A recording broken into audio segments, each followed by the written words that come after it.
Nova xornada na primeira futgal. O Unión recibe ao Cuntis e o Abanqueiro ao San Martín. O Valiño visita o Campo Lameiro e a Esteirana ao San Lorenzo. Semana de traballo pasada por auga dos equipos da comarca para preparar os seus encontros desta fin de semana. Dispútase a 20ª xornada de competición da primeira futgal na que os conxuntos buscarán rematar con 3 puntos máis no seu haber. No grupo 5, o Unión regresa ao seu feudo para medirse o Atlético Cuntis. Os rianxeiros están nun gran momento de forma e encadean 3 triunfos seguidos, o último o vivido a pasada xornada no seu duelo ao San Martín, ao que se impuxeron por 2-4. Os dasados están a mostrar unha versión sólida en ataque, concedendo poucos goles ao seu rival, o que os levou a ocupar o terceiro lugar da clasificación. Teñen o segundo posto a 2 puntos, polo que sairán o verde do Municipal de Vilas a por outros 3, pois se tropeza o Marín poderá saltar a segunda praza. Non o terá doado, xa que no outro lado do campo estará o Atlético Cuntis, rival correoso que é 13º. Os pontevedreses veñen de perder co Cordeiro a súa sexta derrota seguida, seguirá que queren romper para non achegarse ao descenso. Este domingo ás 5 da tarde, Unión Atlético Cuntis veránse as caras no verde do Municipal de Vilas. O Abanqueiro busca poñer máis terra de por medio coa zona perigosa da táboa e para iso deberá puntuar ante un duro rival, o San Martín.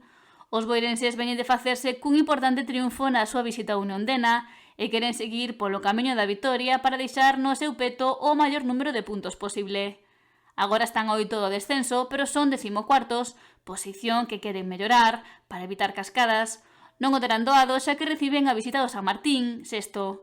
Os de Vilagarcía de Arousa veñen de perder os seus últimos 3 partidos, o derradeiro ante Unión. O Abanqueiro pode facer máis fonda esa ferida aproveitando as súas virtudes e impoñendo a súa lei en Vista Alegre. O encontro dispútase o sábado ás 6 da tarde.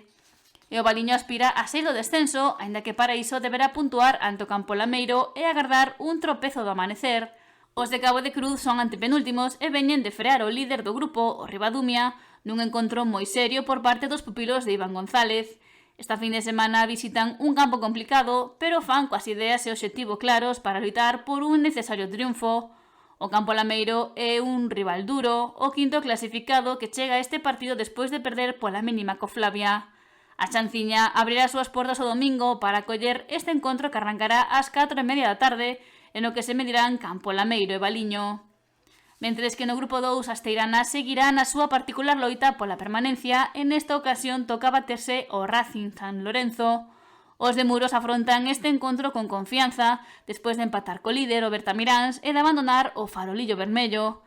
Queren seguir acurtando distancias coa permanencia que teñen a 9 puntos, polo que gañar é esencial para manter vivo o soño. O San Lorenzo, sexto, chega a este duelo nun bo estado de forma tras gañar nun rifado duelo ao Camariñas. Este domingo ás 6 da tarde, Racing San Lorenzo e Esteirana loitarán por 3 puntos importantes en Santa Isabel.